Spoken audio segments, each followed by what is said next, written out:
Bonsoir Tatiana Castoué-Vajan. Bonsoir. Vous êtes à la tête, madame, du centre Russie-NEI, les nouveaux États indépendants, ceux justement qui sont un peu au cœur du tumulte aujourd'hui à l'Institut français des relations internationales.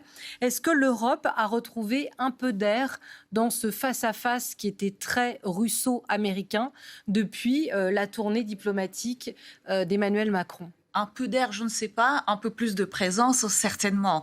Parce que si Emmanuel Macron a fait ces 3 capitales en 24 heures, c'est évidemment au nom de la relation bilatérale, mais pas seulement. La France a une responsabilité particulière en ce moment. Donc, en effet, Emmanuel Macron ramène la voie européenne, et notamment sur l'un des volets, qui sont les accords de Minsk.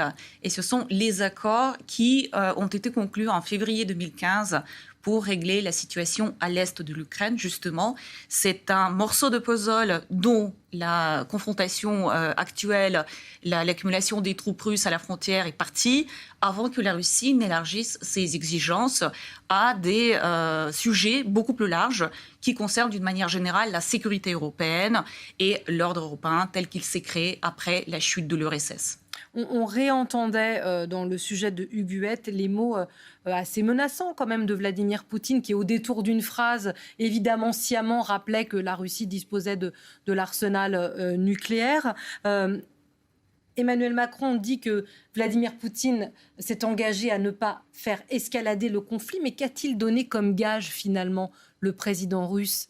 Pas grand-chose. Sa parole, juste sa parole pour l'instant. Ouais. Mais on voit bien que depuis plusieurs années, en fait, la force militaire, la menace militaire vient appuyer les exigences politiques et vient appuyer le nouveau positionnement de la Russie sur la scène internationale.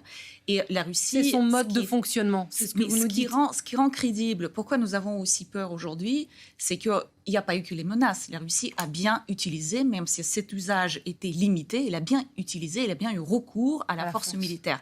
C'était le cas en 2014 pour l'annexion de la Crimée, même si aucun tir n'est parti, en fait, pour l'annexion de la Crimée. Il n'y a pas eu de victimes, mais néanmoins, les petits ombres verts, si vous vous souvenez, étaient bien là. Le Donbass, c'est une autre paire de manches. La Russie nie son implication directe et affirme qu'il s'agit d'un conflit civil.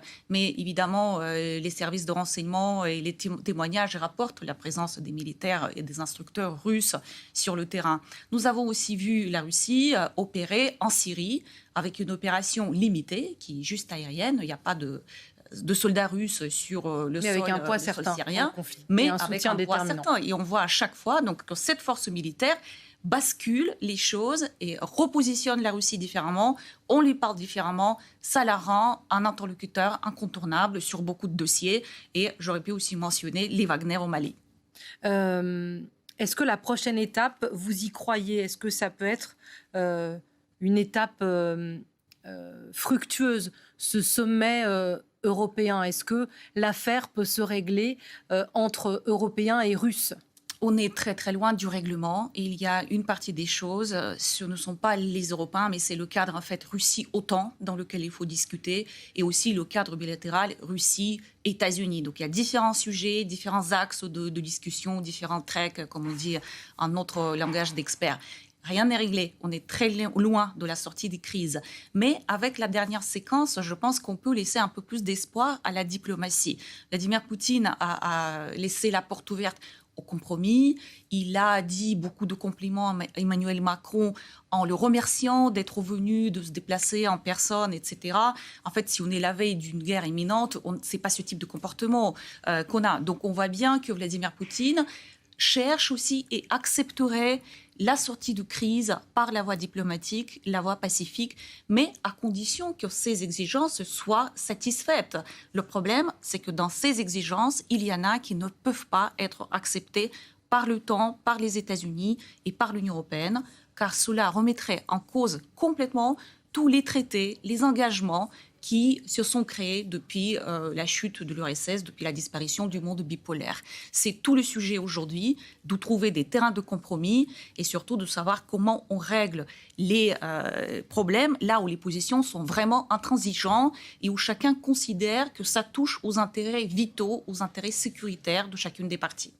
Merci beaucoup, Tatiana Kassoue-Vajan. On peut suivre aussi, madame, sur le site de votre institut, l'évolution de cette crise, les spécialistes, les contributions que vous signez pour nous aider à mieux comprendre ce conflit. Merci beaucoup de votre analyse et de votre éclairage sur cette crise qui va durer. On n'en est pas encore sorti, c'est ce que vous nous rappelez ce soir, même s'il y a eu une avancée diplomatique importante et à souligner.